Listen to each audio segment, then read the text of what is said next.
Welcome back to Interpreting the Stars. Today I'm talking about the Snyder Cut. I don't know. I'm assuming you're Alfred. Oh, yeah, Superman. I'm Alfred. What can I do you for? Hey, where are you going? I gotta go. Here's the review.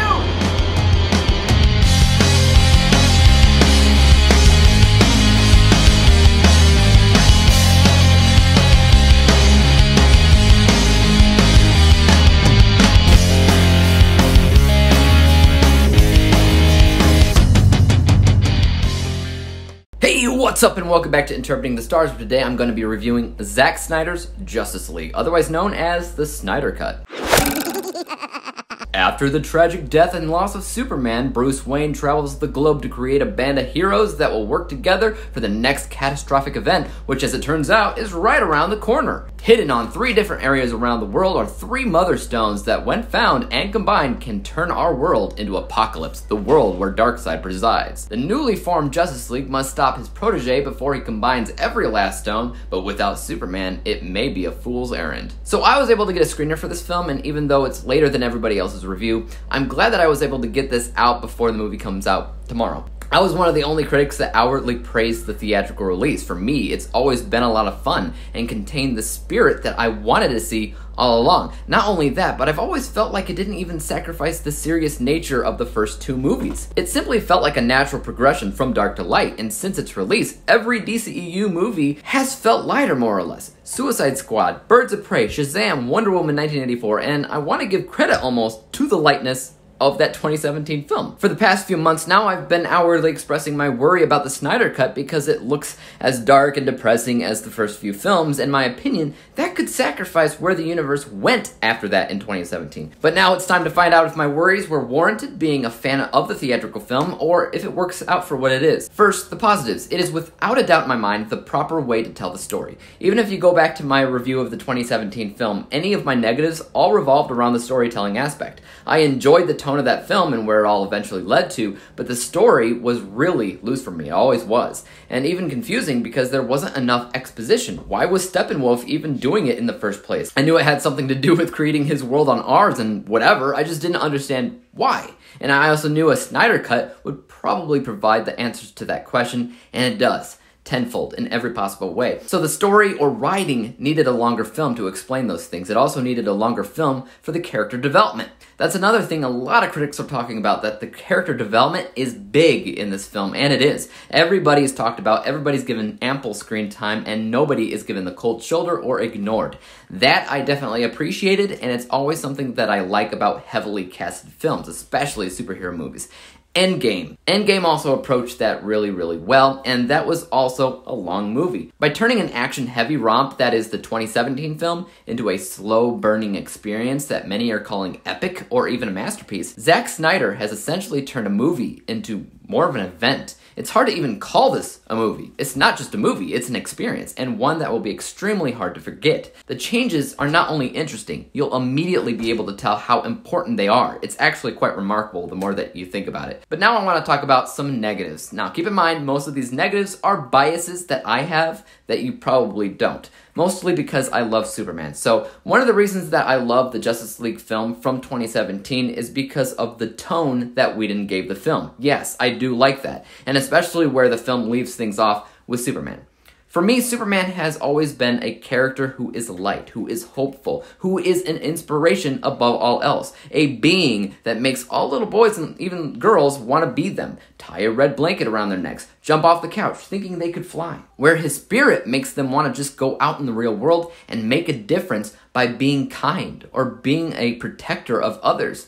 Later in life, I've stood up to bullies and people in authority who were abusing the system because it was hurting others. And I probably did it in part because of Superman. And I'm talking Reeve Superman, but I'm also talking Dean Cain and even Tom Welling. They seep goodness and humanity, and Superman is often seen as a complete contrast next to Batman. And Whedon's Justice League was the first film in a very, very long time that offered that for Superman, and I love it. Snyder took it back to a darker place that I don't like. Superman is now wearing black, so he and Batman don't even look that much different. How he's portrayed as part of a unified team is not bad, but that's not how the film ends. I'll just say that. The last time you see him as Superman kind of aggravates me. I also 100% believe that 4 hours is just too much. It does not feel like 2 hours. For me, it felt like the length of Return of the King, which is about 3.5 hours long, so I think for a 4-hour movie, it's paced really well, but I still felt it. And a lot of the stuff in the movie did make me question if it was actually important or not, because Snyder could have been like,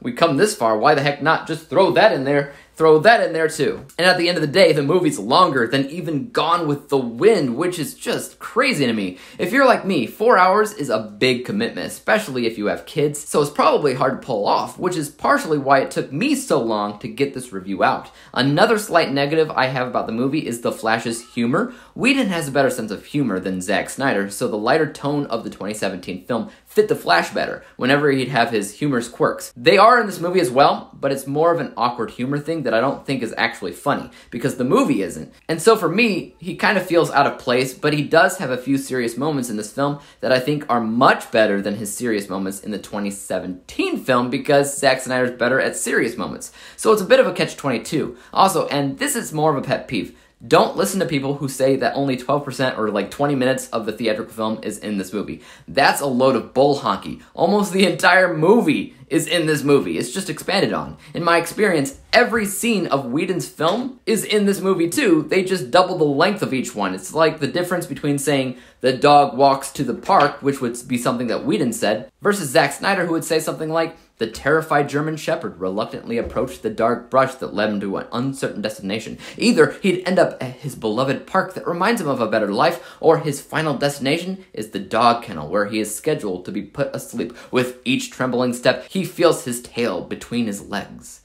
It's the same sentence, it's just expanded on. Okay, time to discover my final score. You ready? Let's go. From an unbiased technical perspective, I won't say that this film is perfect, but it nearly is. The cinematography is gorgeous, the look of nearly everything that happens in the film is essentially an art piece. Even though I didn't like the music in one of the scenes, the rest of the movie had music that I definitely dug. The character development is incredible. It may not be perfect, but it nearly is, at 92%. This unbiased score was actually higher than my unbiased score of the theatrical film by nearly 10%. My bias score is lower because of the reasons I just laid out in terms of what I want to see from Superman and the tone overall. So my bias score, or how I felt about the movie, was 82%, which was lower than my bias score of the theatrical by 16%. And when we average out the two scores together, we come to the final rating of 87%. 87 out of 100 possible stars, or a B+ letter grade, and it scored 4% lower than my original theatrical rating. So yeah, I'd rather watch the Whedon version at the end of the day.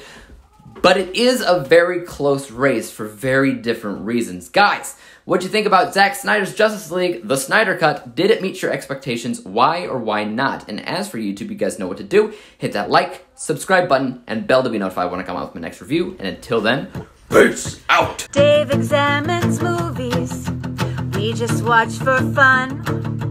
Davey is the expert.